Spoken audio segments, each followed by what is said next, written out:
ಸ್ತುತಿ ಸ್ತೋತ್ರಗಳನ್ನು ದೇವರಿಗೆ ಸಲ್ಲಿಸಿದೆ. ದೇವರು ಏನು ಹೇಳ್ತಾನೆ? ಇಸ್ರಾಯೇಲರ ಸ್ತುತಿ ಸ್ತೋತ್ರಗಳ ಮೇಲೆ ನಾನು ಆಸೀನನಾಗಿರ್ತೇನೆ ಎಂಬುದಾಗಿ ದೇವರು ಹೇಳಿದ ಪ್ರಕಾರ ಈ ಒಂದು ನಮ್ಮ ಸ್ತುತಿ ಸ್ತೋತ್ರಗಳ ಮೇಲೆ ದೇವರು ಆಸೀನನಾಗಿದ್ದಾನೆ. ಈ ಒಂದು ಸಮಯದಲ್ಲಿ ನಾವು ಕೊಡೋದು ದೇವರಿಗೆ ಆಯ್ತು, ಇವಾಗ ದೇವರು ನಮಗೆ ಕೊಡ್ತಾರೆ. ಅದೇನಂದ್ರೆ ಆತ್ಮಿಕವಾಗಿ ನಮಗೆ ದೇವರು ವಾಕ್ಯದ ಮೂಲಕ ನಮಗೆ ಕೊಡುವಂತನಾಗಿದೆ. ಈ ಒಂದು ಸಮಯದಲ್ಲಿ ಸಿದ್ಧರಾಗಿದ್ದೀರಾ? ವಾಕ್ಯವನ್ನು ಕೇಳಕ್ಕೆ ಸಿದ್ಧರಾಗಿದ್ದೀರಾ? ಇವಾಗ ನಾವು ದೇವರಿಗೆ ಕೊಟ್ಟಿವಿ, ಈಗ ದೇವರು ನಮಗೆ ವಾಕ್ಯದ ಮೂಲಕ ನಮಗೆ ಆತ್ಮಿಕ ಆಹಾರವನ್ನು ಕೊಳ್ಳುತ್ತಿದ್ದೇವನ್ನ.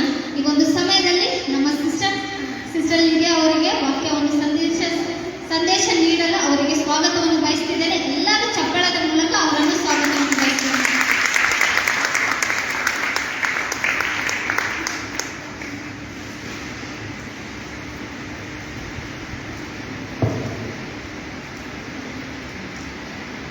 ಒಂದು ಸಮಯದಲ್ಲಿ ನಿಮಗೆಲ್ಲರಿಗೂ ಗೊತ್ತಿದೆ ಏನಂತಂದ್ರೆ, ಮೇರಿ ಸಿಸ್ಟರ್ ಅವರಿಗೆ ಸಂದೇಶ ಇತ್ತು, ಅನಾನುಕೂಲವಾಗಿ ಅವರಿಗೆ ಅಪಘಾತವಾಗಿದ್ದ ಕಾರಣ ನಮ್ಮ ಸಿಸ್ಟರ್ ಲಿಡಿಯಾ ಅವರು ಹೇಳಿದ್ರೆ, ಅವ್ರು ರಿಕ್ವೆಸ್ಟ್ ಮಾಡಿಕೊಂಡ್ರೆ ಒಂದೇ ಸರಿಗೆ ಓಕೆ ಅಂತ ಹೇಳಿದ್ರು. ನಮ್ಮ ಆತ್ಮಿಕ ತಂದೆ ಆತ್ಮಿಕ ತಾಯಿ ಇಲ್ಲೇ ಇದ್ದಾರೆ, ಅವರಿಗೆ ದೊಡ್ಡದಾದ ರೀತಿಯಲ್ಲಿ ಒಂದು ಚಪ್ಪಾಳೆಯನ್ನು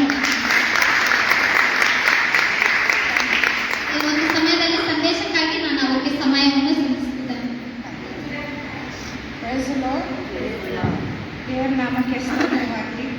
ಈ ಬೆಳಗಿನ ಜಾವದಲ್ಲಿ ಈ ರೀತಿ ನಾವು ಸ್ತ್ರೀಯರಾಗಿ ಕೂಡಿ ಬರುವುದು ನನಗೆ ಬಹಳ ಸಂತೋಷವಾದಂಥ ಸಂಗತಿ. ಎಷ್ಟೋ ವರ್ಷಗಳು ಇದನ್ನು ಅಪೇಕ್ಷೆ ಮಾಡ್ತಾ ಇದ್ದಾರೆ. ಯಾರೋ ಮಾಡಬೇಕಂತ ನಾನು ಎದುರು ನೋಡ್ತಾ ಇದ್ದೆ. ದೇವರಿಗೆ ಉತ್ತರ ಕೊಟ್ಟಿದ್ದಾರೆ. ಸಹೋದರಿ ನಿರ್ಮಲ ಅವರಿಗೆ ನಾವು ಜೋರಾಗಿ ಚಪ್ಪಾಳೆ ತಗೋಣ.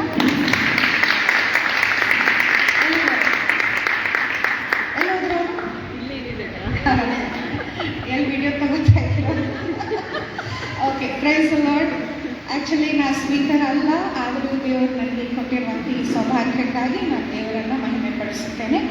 ಆಮೇಲೆ ಈ ಒಂದು ರೀತಿಯಾದಂಥ ಕೂಟಗಳು ನಾವು ಯಾವಾಗೂ ಇಟ್ಕೋಬೇಕು. ಯಾಕಂದರೆ ಈ ರೀತಿ ನಾವು ಅನ್ಯೋನ್ಯತದಲ್ಲಿ ಸ್ತ್ರೀಯರಾದಂಥ ನಾವು ಕೂಡಿ ಬರುವಾಗ ಅಲ್ಲೇ ಇನ್ನೂ ದೊಡ್ಡದಾದಂಥ ಒಂದು ಶಕ್ತಿಯನ್ನು ಉತ್ಪತ್ತಿ ಮಾಡಲಿಕ್ಕೆ ಸಾಧ್ಯ ಇದೆ. ಯಾಕಂದರೆ ದೇವರಂತನೇ ಹಿಬ್ರಿಯರ ಪತ್ರಿಕೆಯಲ್ಲಿ 11ನೇ ಅಧ್ಯಾಯದಲ್ಲಿ ಅಲ್ಲಿ ನಾವು ನೋಡ್ತೀವಿ, ಸ್ತ್ರೀಯರಿಗೆ ದೇವರು ಎಷ್ಟು ಭಾಗ್ಯವನ್ನು ಕೊಟ್ಟಿದ್ದಾನೆ ಅಂದರೆ, ನಾನು ಯಾವಾಗಲೂ ನಮ್ಮ ಸ್ತ್ರೀಯರನ್ನು ಈ ವಾಕ್ಯದಿಂದ ಪ್ರೋತ್ಸಾಹ ಪಡಿಸ್ತೇನೆ.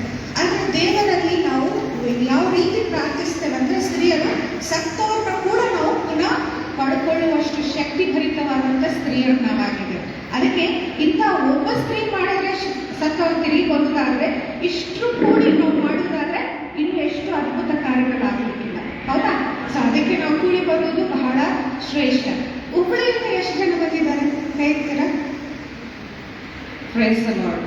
ಹುಬ್ಬಳ್ಳಿಯಿಂದ ಇಷ್ಟು ಭಾರದಿಂದ ಅವರಿಷ್ಟು ದೂರ ನಮ್ಮ ಒಂದು ಸಭೆಯಲ್ಲಿ ಈ ರೀತಿ ಕೂಡಿ ಬಂದು ನಮ್ಮ ಪಟ್ಟಣಕ್ಕಾಗಿ, ನಮ್ಮ ಸೇವಕರಿಗಾಗಿ, ನಮ್ಮ ಕುಟುಂಬಗಳಿಗೋಸ್ಕರ ಅವರು ಪ್ರಾರ್ಥಿಸಲಿಕ್ಕೆ ಇಷ್ಟು ದೂರದಿಂದ ಬಂದಿದ್ದಾರೆ. ಮತ್ತು ಧಾರವಾಡದವರು, ಉಳಿದವರೆಲ್ಲ ಧಾರವಾಡದವರೆಲ್ಲ ಬೇರೆ ಎಲ್ಲರೂ ಬಂದಿದ್ದಾರೆ. ಮುಳುಗು ಯಾರು ಬಂದಿದ್ದಾರೆ? Praise the Lord. God bless you sister. Thank you for coming. Very good, thank you. God bless you. Okay, ನಮಗೆ ಮೊದಲು ಕಾಲದಲ್ಲಿ ಅಕ್ಕಪಕ್ಕದಲ್ಲಿದ್ದಂಥ ಜನರು ಯಾರು ಈ ಮನೆ ಅವರು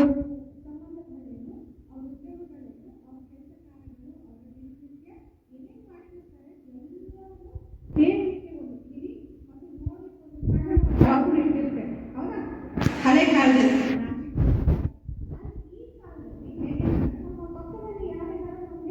ಗೊತ್ತಿಲ್ಲ. ಅವ್ರು ಎಷ್ಟು ಜನ ಇರ್ತಾರೆ ನಮಗೆ ಗೊತ್ತಿಲ್ಲ. ಅವ್ರ ಮನೆಯಲ್ಲಿ ಏನಾಗುತ್ತೆ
ಓಕೆ, ಇಲ್ಲಿ ನಾವು ನೋಡ್ತೀವಿ ಯಾರನ್ನ ದೇವರು ಮಾತನಾಡಿಸ್ತಾ ಇದ್ದಾರೆ.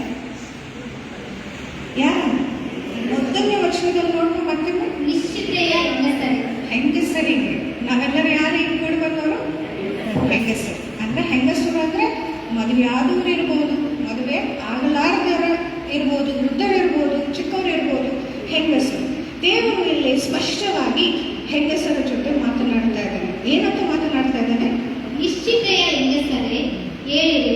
ಓಕೆ, ಇಲ್ಲಿ ಟೆಕ್ಸ್ಚುವಲ್ ಲ್ಯಾಂಗ್ವೇಜ್ ನಿಶ್ಚಿತ ಅಂದ್ರೆ ನಿಶ್ಚಿಂತೆಯಿಂದ ಇದ್ದಂತ ಹೆಂಗಸರು. ನಮ್ಮ ಒಂದು ಕಾಮನ್ ಭಾಷೆಯಲ್ಲಿ ಎಂತ ಹೆಂಗಸರು? ನಿಶ್ಚಿಂತೆಯಾಗಿ ಇದ್ದಂತ ಹೆಂಗಸರು. ಮತ್ತೆ ಕೇಳಿರಿ, ನನ್ನ ಧ್ವನಿಯನ್ನು ಕೇಳಿರಿ. ಭಯವಿಲ್ಲದ ಹೆಣ್ಣುಗಳೆಲ್ಲ. ಎರಡನೇದು ಯಾವ ರೀತಿಯಾದ ಹೆಣ್ಣು ಮಕ್ಕಳು?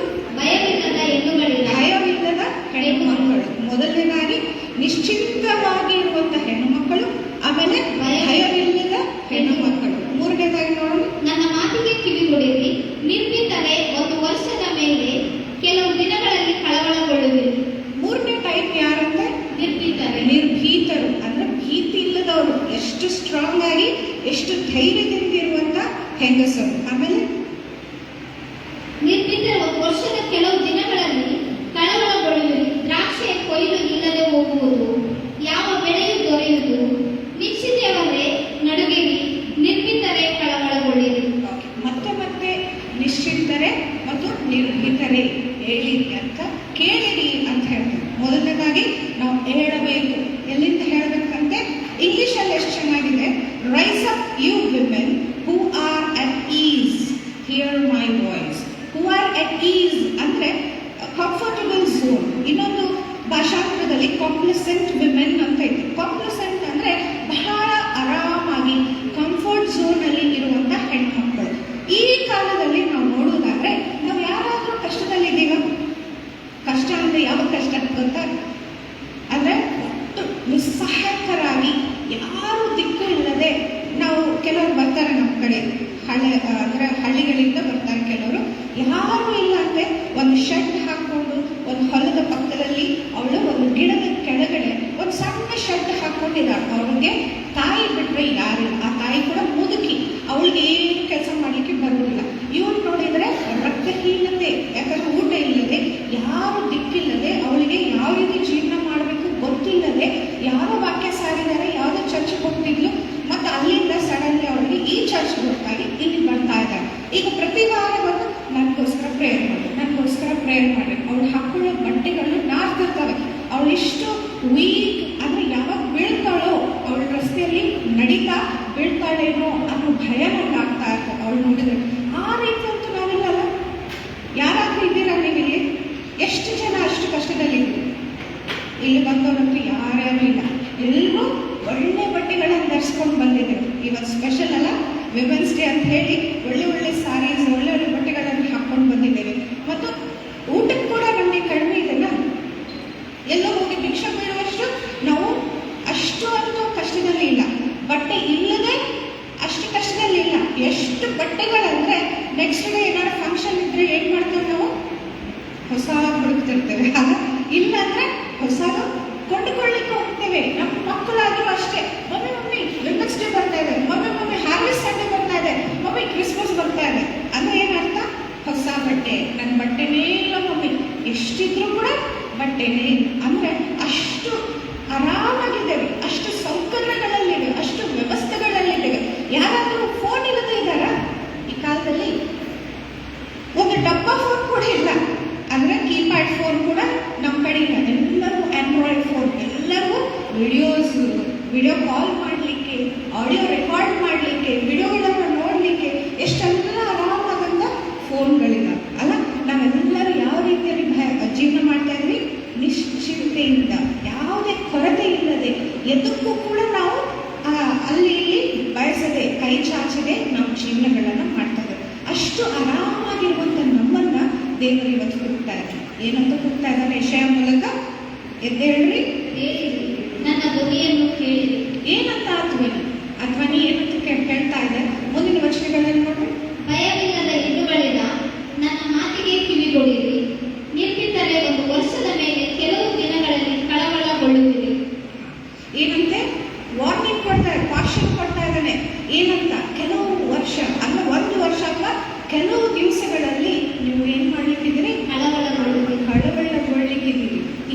ಹೇಗಿದ್ದೇವೆ? ಎಲ್ಲಿ ಟಿವಿ ಹಚ್ಚಲಿ, ಯಾವ ಯೂಟ್ಯೂಬ್ ಹಚ್ಚಲಿ, ದೇವರ ಚಾನಲ್ಸ್ ಹೇಳ್ತಾ ಇದ್ದೀನಿ, ನಾನು ಬೇರೆ ಚಾನಲ್ ಹೇಳ್ತಾ ಇಲ್ಲ. ಯಾವ ಸೇವಕರು ಬಾಯಿ ತೆರೆದ್ರು ಏನಂತಾರೆ ಗೊತ್ತಾ? ಅತಿ ಬೇಗನೆ ಬರಲಿಕ್ಕೆ, ಅತಿ ಬೇಗನೆ ಬರಲಿಕ್ಕಿದೆ. ಈ ಕನಸು ಬಂತು, ದೇವರು ಹೇಳಿದ ಅತಿ ಬೇಗನೆ ಬರಲಿಕ್ಕಿದೆ. ನನ್ನ ಆದರ್ಶ ಬಂತು, ದೇವರು ಬರಲಿಕ್ಕಿದೆ. ಎಷ್ಟು ಕಡೆ ನಾವು ನೋಡಿದ್ರು foreign countries, African countries, American countries, Chinese, ನಮ್ಮ ದೇಶದವರು ಪ್ರವಾದಿಗಳೆಲ್ಲ ಎಚ್ಚರಿಸುವುದು ಏನಂದ್ರೆ ಕಡೆಯ ಕಾಲದಲ್ಲಿ ಕಡೆಯ ಒಂದು ಸ್ಥಿತಿಯಲ್ಲಿದ್ದೇವೆ. ಅಂದ್ರೆ ಇದು ಎಡ್ಜ್, ಒಂದ್ ವೇಳೆ ಇದೇ ಎಡ್ಜ್ ಅಂದ್ರೆ ಈ ಎಡ್ಜಿನ ಎಡ್ಜಲ್ಲೇ ಅರ್ಥ ಆಯ್ತಾ? ಅಂದ್ರೆ ತುದಿ ಇನ್ನೇನಪ್ಪ ಸ್ವಲ್ಪ ಸಿಂಪಾಗ ಆ ಕಡೆ ಬೀಳೋದೆ, ಅರ್ಥ ಆಯ್ತಾ? ಆ ರೀತಿಯಾದಂಥ ಪರಿಸ್ಥಿತಿಗಳಲ್ಲಿ, ಆ ರೀತಿಯಾದಂಥ ದಿವಸಗಳಲ್ಲಿ ನಾವು ಇದ್ದೇವೆ. ಎಚ್ಚರಗೊಳ್ಳಿ. ಯಾಕಂದ್ರೆ ಮೊದಲು ಈ ದಿವಸಗಳನ್ನು ದಾಟಿ ಹೋದ್ವು ಅಂದ್ರೆ ನಾವು ಎಂಥ ಘೋರ ಪರಿಸ್ಥಿತಿಗಳಿರ್ತೇವೆ ಅಂದ್ರೆ ಕಳವಳ, ಫುಲ್ ಕಳವಳ. ಯಾವ ರೀತಿ ಕಳವಳ? ದಿಕ್ಕು ಇಲ್ಲದೆ ಆಗ್ಬಿಡ್ತೇವೆ. ಪರ್ವತಗಳ ಕಡೆ ಹೋಗಿ ನಮ್ಮಲ್ಲಿ ಬಿಡ್ರಿ, ನಮ್ಮನ್ನು ಸಾಯಿಸ್ರಿ ಅಂತ ಕೇಳಿದ್ರು ಅವ್ರು ನಿಮ್ಮನ್ನು ಸಾಯಿಸಂಗಿಲ್ಲ. ಕ್ರೂರ ಮೃಗಗಳ ಮುಂದೆ ಹೋಗಿ ನಮ್ಮನ್ನು ಕೊಂದು ಹಾಕ್ರಿ, ನಮ್ಮನ್ನು ಕಚ್ಚಿಬಿಡ್ರಿ, ನಮ್ಮನ್ನು ಸಾಯಿಸ್ರಿ ಅಂದ್ರೂ ಕೂಡ ಅವು ಕೂಡ ನಿಮ್ಮನ್ನು ಮುಟ್ಟೋದಿಲ್ಲ. ಅರ್ಥ ಆಯ್ತಾ? ಅಷ್ಟು ನಾವು ಮರಣವನ್ನು ಬಯಸಿದ್ರೂ ಕೂಡ ಮರಣವು ಕೂಡ ನಮ್ಮನ್ನ ರಕ್ಷಿಸ್ಲಿಕ್ಕೆ ಆಗೋದಿಲ್ಲಂತೆ. ಆ ರೀತಿಯಾದಂಥ ಕಳವಳದ ದಿವಸಗಳು ನಾವು ನೋಡ್ಲಿಕ್ಕಿದೆ. ಆ ದಿವಸಗಳು ಬರೋಕ್ಕಿಂತ ಮುಂಚೆ ಏನಂತಾನೆ? ಎದ್ದೇಳ್ರಿ, ನನ್ನ ಮಾತುಗಳನ್ನ ಕೇಳ್ರಿ. ಆಮೇಲೆ ದ್ರಾಕ್ಷಿಯ ಕೊಯ್ಲು ಇಲ್ಲದೆ ಹೋಗುವುದು, ಯಾವ ಬೆಳೆಯೂ ದೊರೆಯುವುದು. ಈಗ ಬರಕಾಲ ಬರ್ಲಿಕ್ಕಿದೆ. ಬಹಳಷ್ಟು ಜನ ಪ್ರವಾದನೆ ಮಾಡಿದ್ದಾರೆ. ಯಾವ ರೀತಿ ಬರಕಾಲ ಬರ್ತದಪ್ಪ ಅಂತ ನಾನು ವಿಚಾರ ಮಾಡ್ತಿದ್ದೆ. ಸಡನ್ಲಿ ಹೆಂಗೆ ಬರ ಆಗ್ತದ? ಸ್ಟಾಕ್ ಐತಿ, ನಮ್ಮಲ್ಲಿ ಸ್ಟಾಕ್ ಐತಲ್ಲ, ಈ ರೀತಿ ನಾನು ವಿಚಾರ ಮಾಡ್ತಿದ್ದೆ ಸಣ್ಣಳಿದ್ದಾಗ. ಆದ್ರೆ ಈಗೀಗ ನೋಡ್ಬೇಕಾದ್ರೆ ಮಳೆ ನೋಡ್ತಿದ್ರೆ ಯಾವ ರೀತಿ ಬರ್ತಾ ಇದೆ? ಸಾಧಾರಣವಾಗಿ ಬರ್ತಾ ಇದೆಯಾ? ಅತಿಯಾಗಿ ಬರ್ತಾ ಇದೆ. ಆ ಅತಿಯಾದಂಥ ಮಳೆ ಮುಂದೆ ಏನ್ ಬರ್ತದೆ? ಹಾಗೆ ಸ್ಟಾಕ್ ಆಗಿ, ನೀರು ಸ್ಟಾಕ್ ಆಗಿ ಏನಾಗ್ತವೆ? ಪ್ರಳಯಗಳು ಬರ್ತವೆ. ಆ ಪ್ರಳಯಗಳು ಬಂದಾಗ ಈಗಾಗಲೇ ಪೀಕು ಬರ್ತಾ ಇದೆ, ಸ್ವಲ್ಪ ಬೆಳೆ ಒಂದು ತುದಿಗೆ ಬಂದಿದೆ. ಇನ್ನು ಏನಪ್ಪ ನಾವು ಅದನ್ನು ಕೊಯ್ಬೇಕು ಅನ್ನೋ ಪರಿಸ್ಥಿತಿ ಬರೋ ಮುಂಚೆನೆ ಒಂದು ವೇಳೆ ಪ್ರಳಯವನ್ನು ಎಲ್ಲವನ್ನು ಧ್ವಂಸ ಮಾಡಿಬಿಟ್ರೆ ಏನಾಗ್ತದೆ? ನಮಗೆ ಊಟ ಮಾಡಲಿಕ್ಕೆ ಧಾನ್ಯಗಳು ಇರುವುದಿಲ್ಲ, ಸ್ಟಾಕ್ ಇಡ್ಲಿಕ್ಕೆ ಸಾಧ್ಯವಿಲ್ಲ, ಎಲ್ಲ ನಾಶವಾಗಿ ಹೋಗ್ತದೆ. ಮುಂದಿನ ದಿವಸಗಳಲ್ಲಿ ಏನು ತಿಂತೇವೆ ನಾವು? ಅವಾಗ ಬರ ಬದ್ದ ಹಾಗೆ. ಅರ್ಥಾತ್ ಈ ಕಡೆಯ ದಿವಸಗಳಲ್ಲಿ ಬರ ಬರ್ತದೆಂಬುದಾಗಿ ಬೈಬಲಲ್ಲಿ ಕೂಡ ಇದೆ ಮತ್ತು ಸೇವಕರು ಕೂಡ ಹೇಳ್ತಾ ಇದ್ದಾರೆ. ಎಕನಾಮಿಕಲಿ ಎಷ್ಟೋ ಕಂಟ್ರೀಸ್ ಆರ್ಥಿಕವಾಗಿ ಬಿದ್ದು ಹೋಗ್ತಾ ಇದ್ದಾವೆ. ಅಮೆರಿಕ ಅಂತ ದೇಶಕ್ಕೆ ಆರ್ಥಿಕ ಒಂದು ಕಷ್ಟ ಬರ್ತಾ ಇದೆ. ಇಸ್ರಾಯೇಲ್ರು ಅವರು ಸ್ಟಾಕ್ ಇಟ್ಕೊಂಡು ಎಷ್ಟೋ ಅವರು ರಿಚ್ ಪೀಪಲ್, ಅಂದ್ರೆ ಅವರು ಇಡೀ ಪ್ರಪಂಚಕ್ಕೆ ಅತಿ ಸಣ್ಣದಾದಂಥ ಒಂದು ಕರ್ನಾಟಕ ಮ್ಯಾಪ್ ಅಷ್ಟು ಕೂಡ ಇಸ್ರಾಯೇಲ್ ದೇಶ ಇರುವುದಿಲ್ಲ. ಆದರೆ ಅವ್ರು ಎಷ್ಟು ಅಂದ್ರೆ ಐಶ್ವರ್ಯವಂತರ, ಅಂದ್ರೆ ಅವ್ರದ್ದು ಕೂಡ ಆರ್ಥಿಕ ಸ್ಥಿತಿ ಮೆಲ್ಲನೆ ಕುಸಿದು ಬರ್ತಾ ಇದೆ. ನಮ್ಮ ದೇಶ ಕೂಡ ಹಾಗೆ ಆಗ್ತಾ ಇದೆ. ಅದು ನಮ್ಮ ಮೋದಿಯವರು ಬಂದ ಮೇಲೆ ಎಷ್ಟು ಸಾಲ ಅಂತೆ, ಎಷ್ಟೋ ಕೋಟಿಗಟ್ಟಲೆ ಸಾಲ ಮಾಡಿಬಿಟ್ಟಿದ್ದಾರೆ. ಆ ಸಾಲ ತೀರಿಸೋದು ಯಾವಾಗ, ಆ ಬಿಡುಗಡೆ ಯಾವಾಗ ಆಗೋದು ಯಾವಾಗ, ಮತ್ತೆ ಮುಂದೆ ಯಾವಾಗ ಡೆವಲಪ್ಮೆಂಟ್ ಆಗೋದು? ಹೌದಾ? ಈ ರೀತಿ ನಾವು ನೋಡ್ತಾ ಇದ್ರೆ ಅನೇಕ ಪರಿಸ್ಥಿತಿಗಳಲ್ಲಿ ಒಂದೊಂದು ವಿಷಯವನ್ನು ನಾವು ಕೇಂದ್ರೀಕರವಾಗಿ ಇಟ್ಕೊಂಡು ಅದನ್ನ ದೊಡ್ಡದಾಗಿ ಮಾಡಿ ನಾವು ದೃಷ್ಟಿಕರಣವಾಗಿ ನೋಡೋದಾದ್ರೆ ಆಗ ಗೊತ್ತಾಗುತ್ತೆ ನಮ್ಮ ದೇಶ ಎಷ್ಟು ಹೀನಾಯ ಪರಿಸ್ಥಿತಿಗೆ ಬಂದಿದೆ, ನಮ್ಮ ಲೋಕ ಎಷ್ಟು ಹೀನಾಯ ಪರಿಸ್ಥಿತಿಗೆ ಬಂದಿದೆ, ನಮ್ಮ ಆರ್ಥಿಕ ವ್ಯವಸ್ಥೆಗಳು ಇನ್ನು ಮುಂದೆ ಯಾವ ರೀತಿಯಾಗಿರ್ಲಿಕ್ಕಿದೆ ಅವು ಎಂಬುದಾಗಿ. ಬಹಳಷ್ಟು ಜನ ಇನ್ನು ಫಾರಿನ್ ಹೋಗ್ಬೇಕಂತ ಕನಸು ನೋಡ್ತಾ ಇದ್ದಾರೆ. ಫಾರಿನ್ ಅಲ್ಲಿ ಏನಿಲ್ಲ, ಇನ್ನು ಇಂಡಿಯಾ ಬಹಳ ಸೇಫ್ ಅದ. ಇಲ್ಲೇ ನಾವು ಇನ್ನು ಸ್ವಲ್ಪ ಆಸ್ತಿ ಅಂತಸ್ತು ಮಾಡಿಕೊಂಡು ಸ್ವಲ್ಪ ಬಂಗಾರ ಆದರೂ ಮಾಡ್ಕೊಂಡು ಜೀವನ ಮಾಡ್ಬೋದು. ನಮ್ಮ ಬಂಗಾರನೇ ಬಹಳ ಶ್ರೇಷ್ಠವಾದ ಬಂಗಾರ ಅಂತೆ. ಆ ಕಡೆ ಈ ಕಡೆ ಸಿಗೋ ಬಂಗಾರ ಅಷ್ಟು ಪ್ಯೂರ್ ಇಲ್ಲ, ಅಷ್ಟು ಬೆಲೆ ಬಾಳೋದಲ್ಲ. ಅರ್ಥಾತ್ ಆದರೂ ಕೂಡ ಜನ ಇನ್ನೂ ಕಂಫರ್ಟ್ ಝೋನ್, ಎಂಥ ಕಂಫರ್ಟ್ ಅಂದರೆ ಪಾಸ್ಪೋರ್ಟ್ ಬಂದ್ ಮಾಡಿಸ್ಕೊಳ್ಳೋದು, ವೀಸಾಗಳಿಗೋಸ್ಕರ ಅವ್ರನ್ನ ಹುಡ್ಕೊಳ್ಳೋದು, ಎಜುಕೇಷನ್ ಮಾಡೋದು. ನಾ ಇಷ್ಟು ಎಜುಕೇಷನ್ ಮಾಡಿದ್ರೆ ಫಾರಿನ್ ಹೋಗ್ಲಿಕ್ಕೆ ಆಗ್ತದ, ನಾ ಫಾರಿನ್ ಹೋಗಿ ಇಷ್ಟು ಸಂಪಾದನೆ ಮಾಡ್ಲಿಕ್ಕೆ ಆಗ್ತದ. ಈ ರೀತಿ ಜನ ಇನ್ನೂ ಅನೇಕ ಕನಸುಗಳನ್ನ ಅವ್ರು ಕಾಣ್ತಾ ಇದ್ದಾರೆ ಮತ್ತು ಅದಂತರ ಗಾಳಿಯಲ್ಲಿ ದೊಡ್ಡ ದೊಡ್ಡ ಮೆಹಲ್ಗಳನ್ನ ಕಟ್ತಾ ಇದ್ದಾರೆ. ಅಲ್ಲಿ ಸಮಯವಿಲ್ಲ. ನಮ್ಮ ಸಮಯವೇನೀಗ? ನಾವು ದ್ರಾಕ್ಷಲತೆ ಏನು ಮಾಡುವ ಅಂತ ಹೇಳಿ ದ್ರಾಕ್ಷಲತೆ ಕೊಯ್ಲು ಇಲ್ಲದೆ ಹೋಗುವುದು, ದ್ರಾಕ್ಷಾಲತೆಗಳು ಕೊಯ್ಬೇಕೆಂಬುದಾಗಿ ಸಮಯ ಬಂತು, ಇನ್ನ ಸುಗ್ಗಿ ಮಾಡ್ಬೇಕು, ನಾವು ಸುಗ್ಗಿ ಕೊಯ್ಬೇಕಂತ ಹೋಗಿ ನೋಡುವುದಾದ್ರೆ ಏನಿರುವುದಿಲ್ಲಂತೆ. ಇದು ಇಸ್ರಾಯೇಲ್ ದೇಶದಲ್ಲಿ ಅವರ ಮೇನ್ ಅಂದ್ರೆ ಮುಖ್ಯವಾದಂಥ ಒಂದು ಬೆಳೆ ಬಂದು ದ್ರಾಕ್ಷಿ. ಆದರೆ ನಮ್ಮ ದೇಶದಲ್ಲಿ ಮುಖ್ಯವಾದ ಬೆಳೆ ಯಾವುದು? ನಾನಾ ರೀತಿಯಾದಂಥ ಸಂಗತಿಗಳಿವೆ. ಮೇಲೆ ನಾರ್ತಲ್ಲಿ ಬೇರೆ, ಸೌತಲ್ಲಿ ಬೇರೆ. ಸೌತಲ್ಲಿ ರೈಸ್ ಬಹಳ, ಜವಾರ್ ಬಹಳ ಅಲ್ಲ, ಇವುಗಳು ನಮ್ಮ ತಿಂಡಿ. ಡೈಲಿ ಕೆಲವರು ಹೇಳ್ತಿದ್ರು ರೊಟ್ಟಿ ಬಿಟ್ಟರೆ ಅವ್ರು ರೈಸ್ ಎಂದಿಗೂ ತಿಂದಿಲ್ಲ. ನಮ್ಮ ಕಡೆ ಬಂದರೆ ರೈಸ್ ಬಿಟ್ಟರೆ ರೊಟ್ಟಿ ತಿಂದೇ ಇಲ್ಲ. ಕರ್ನಾಟಕ ಬಂದ ಮೇಲೆ ನಾವು ರೊಟ್ಟಿಯನ್ನು ನೋಡ್ತಾ ಇದ್ದೇವೆ. ಓಕೆ, ಸೊ ಈ ರೀತಿ ನಾವು ಯಾವುದನ್ನು ಕೊಯ್ಲಿಕ್ಕೆ ಹೋಗ್ತೀವಲ್ಲ, ನಮಗೆ ರೂಢಿಯಾದಂತೆ ನಮ್ಮ ಒಂದು ಅಂದರೆ ಯಾವುದನ್ನು ಬಿತ್ತಿರ್ತೀವೋ ಅದನ್ನು ನಾವು ಕೊಯ್ಲಿಕ್ಕೆ ಹೋಗಿ ನೋಡಿದ್ರೆ ಅದು ಇಲ್ಲದೇ ಇರುತ್ತದೆ. ಅಂದರೆ ಉದ್ಯೋಗಸ್ಥರು ಉದ್ಯೋಗ ಮಾಡ್ತಾ ಇರ್ತಾರೆ, ಬಹಳಷ್ಟು ಮಂದಿ ಬರ್ತಾರೆ, ಪ್ರೇರೇಪಿಸ್ಕೊಳ್ತಾರೆ, sister please pray for me. ಯಾಕೆ ಅಂದರೆ ನಾನು 3 ತಿಂಗಳದು 10 ತಿಂಗಳದು ಸ್ಯಾಲ್ರಿ ಕೊಟ್ಟೇ ಇಲ್ಲರಿ, ಇನ್ನು ನಮ್ಮ ಜೊತೆ ದುಡಿಸ್ಕೊಂಡ್ರಿ, ಎಷ್ಟು ಬೇಕಷ್ಟು ದುಡಿಸ್ಕೊಂಡ್ರು, ಆದರೆ ಇನ್ನೂ ಸ್ಯಾಲ್ರಿ ಕೊಟ್ಟಿಲ್ಲ. ಈ ರೀತಿ ನಾವು ನಮ್ಮ ಬೆಲೆಯನ್ನು ಕೊಯ್ಲಿಕ್ಕೆ ಹೋಗ್ತೇವೆ, ಆದರೆ ಆ ಸುಗ್ಗಿಯನ್ನು ನಾವು ನೋಡಲಿಕ್ಕೆ ಅವು ಇರುವುದೇ ಇಲ್ಲ. ಅರ್ಥ ಆಯ್ತಾ? ನೆಕ್ಸ್ಟ್ ವಚನ ನೋಡೋಣ. ಯಾವ ಬೆಳೆಯೂ ದೊರೆಯದು, ನಿಶ್ಚಿತೆಯವೇ ನಡುಗಿರಿ, ನಿರ್ಭೀತರೇ ಕಳವಳಗೊಳ್ಳಿರಿ. ನಿಮ್ಮ ಬಟ್ಟೆಯನ್ನು ಕಿತ್ತು ಹಾಕಿ ಬೆತ್ತಲೆಯಾಗಿ ಸೊಂಟಕ್ಕೆ ಗೋಣಿ ತಟ್ಟನ್ನು ಸುತ್ತಿಕೊಳ್ಳಿರಿ. ಓಕೆ, ಇಲ್ಲಿ ಸೊಂಟಕ್ಕೆ ಏನು ಸುತ್ತಿಕೊಂಡ್ರೆ? ಗೋಣೆ ತಟ್ಟೆಯನ್ನು ಸುತ್ತಿಕೊಳ್ಳಿ. ಅಂದರೆ ನಮ್ಮ ಬಟ್ಟೆಗಳು ಆರಾಮಾಗಿ ಚೆನ್ನಾಗಿ ರಾಯಲ್ ಆಗಿ ಹೇಳಿ ಗ್ರ್ಯಾಂಡ್ ಆಗಿ ರೆಡಿ ಆಗುವಂಥ ನಾವು ಈಗ ಏನು ಮಾಡ್ಬೇಕಂತೆ? ಈ ಬಟ್ಟೆಗಳನ್ನು ಬಿಚ್ಚಿ ಗೋಣೆ ತಟ್ಟನ್ನು ನಾವು ಸುತ್ಕೋಬೇಕಂತೆ. ಅದರ ಅರ್ಥ ಏನು ಗೊತ್ತಾ? Humble your selves. ಅಂದರೆ ನಿಮ್ಮನ್ನು ನೀವು ತಗ್ಗಿಸ್ಕೊಳ್ರಿ. ಯಾವುದರಲ್ಲಿ ತಗ್ಗಿಸ್ಕೋಬೇಕು? ನಾವು ಪ್ರತಿ ದಿವಸ ನಾವು ಏನು ಮಾಡ್ತೇವೆ? ದೇವ್ರ ಕೃಪೆಯಿಂದ ಆರಾಮದಿನ್ರಿ. ಯಾರಾದರೂ ಹೇಗಿದ್ರಿ ಅಂತ ಕೇಳಿದ್ರೆ ಆರಾಮಾಗಿ ದೇವ್ರ ಕೃಪೆಯಿಂದ ಆರಾಮ. ನಮ್ಮ ಬಿಲೀವರ್ಸ್ ಡೈಲಾಗೇನು? ದೇವ್ರ ಕೃಪೆ ಒಂದು ಜೋಡಿಸ್ಕೊತಾರೆ. ಏನಂತಾರೆ? ದೇವ್ರ ಕೃಪೆಯಿಂದ ಆರಾಮದೇವ್ರಿ, ಫಸ್ಟ್ ಕ್ಲಾಸ್ ಅದಿ. ಆದರೆ ಆ ಕೃಪೆ ಉಚಿತವಾಗಿ ನಮಗೆ ಸಿಗ್ತಾ ಇದೆ. ಅದನ್ನು ಬಹಳ ಗ್ರ್ಯಾಂಡೆಡ್ ಆಗಿ ತಗೊಂಡ್ಬಿಟ್ವಿ ನಾವು. ನಮ್ಮ ಕಡೆ ದೇವರು ಎಷ್ಟು ಕೃಪೆ ಉಳ್ಳವನಂದರೆ ನಾವು ಸ್ತೋತ್ರಗಳು ಹೇಳ್ತೇವಲ್ವ ಸಿಸ್ಟರ್, ಅದರಲ್ಲಿ ಹೇಳ್ತತಿ ನಮ್ಮ ದೇವರು ನಮ್ಮ ಮೇಲೆ ಎಷ್ಟು ಕೃಪೆಯನ್ನು ಕೊಟ್ಟಿದ್ದಾನಂದರೆ ಅಂತರಿಕ್ಷವನ್ನು ಅಂಟುವಷ್ಟು, ಅಂದರೆ ಆಕಾಶವನ್ನು ಅಂಟುವಷ್ಟು, ಅಂದರೆ ಭೂಮಿಯಿಂದ ಆಕಾಶವನ್ನು ಅಷ್ಟು ಮೇಲೆ ನಾವು ಮೆಜರ್ಮೆಂಟ್ ಮಾಡ್ಲಿಕ್ಕೆ ಆಗ್ತದ? ಆಗುದಿಲ್ಲ. ಅಷ್ಟು ಕೃಪೆ ನಮಗೆ ತೋರಿಸ್ತಾ ಇದ್ದಾನಂತೆ. ಅದರಲ್ಲಿ ಕೃಪೆಯಲ್ಲಿ 2 ರೀತಿ ಕೃಪೆ ಇರ್ತವೆ. ಒಂದು ಸಾಧಾರಣವಾದಂಥ ಕೃಪೆ, ಸಾಮಾನ್ಯವಾದಂಥ ಕೃಪೆ, ಇನ್ನೊಂದು ಸ್ಪೆಷಲ್ ಯಾಕಂದರೆ ನಮ್ಮಂಥವ್ರಿಗೆ. ನಾನು ಅಂದ್ಕೊಂಡಿಲ್ಲ ನಾವು ಆಶ್ರಮ ಆಗ್ತೀನಿ, ದೇವ್ರ ಸೇವೆ ಮಾಡ್ತೀನಿ, ದೇವರ ಸೇವೆಯಲ್ಲಿ ಒಂದು ಆರ್ಟ್ ಬೇರರ್ ಆಗ್ತೀನಿ ಅನ್ನೋದು ನಾನು ಅಂದ್ಕೊಂಡಿರಲಿಲ್ಲ. ಅಥವಾ ಸ್ಪೆಷಲ್ ಗ್ರೇಸ್ ನನ್ನ ಮೇಲೆ, ಅದಕ್ಕೆ ನಾನು ಈ ಒಂದು ಪದವಿಯನ್ನು ಹೊತ್ಕೊಂಡು ಈ ರೀತಿಯಾಗಿ ಜೀವನ ಮಾಡಲಿಕ್ಕೆ ದೇವರು ನನಗೆ ಕೃಪೆ ಕೊಟ್ಟು. ನನಗಿಂತ ಇನ್ನೂ ಸ್ಪೆಷಲ್ ಗ್ರೇಸ್ ಇದ್ದವ್ರು ಇರ್ತಾರೆ. ಅವ್ರು ಜಸ್ಟ್ ಹಾಗೆ ನಡ್ಕೊಂಡು ಹೋದರೆ ಮನುಷ್ಯ ಬೀಳ್ತಿರ್ತಾರೆ. ಅಂದರೆ ದೇವರ ಅಭಿಷೇಕ ಅಷ್ಟು ಅವರಲ್ಲಿ ಇರ್ತದೆ. ಅವರು ನೆರಳು ಕೇಳಿದ್ರೆ ಸಾಕು ಗುಣ ಪಡುವಂಥ ಶಕ್ತಿ ಅವರಲ್ಲಿ ಇರ್ತದೆ. ಆ ರೀತಿಯಾದಂಥ ವಿಶೇಷವಾದ ಕೃಪೆಯನ್ನು ಹೊಂದಿಕೊಂಡಿರುವವರು ಬಹಳ ಜನ ಕೂಡ ಇರ್ತಾರೆ. ಆದರೆ ನಮ್ಮೆಲ್ಲರಿಗೂ ಕೂಡ ಒಂದು ಸಾಮಾನ್ಯವಾದಂಥ ಕೃಪೆ ಇದೆ.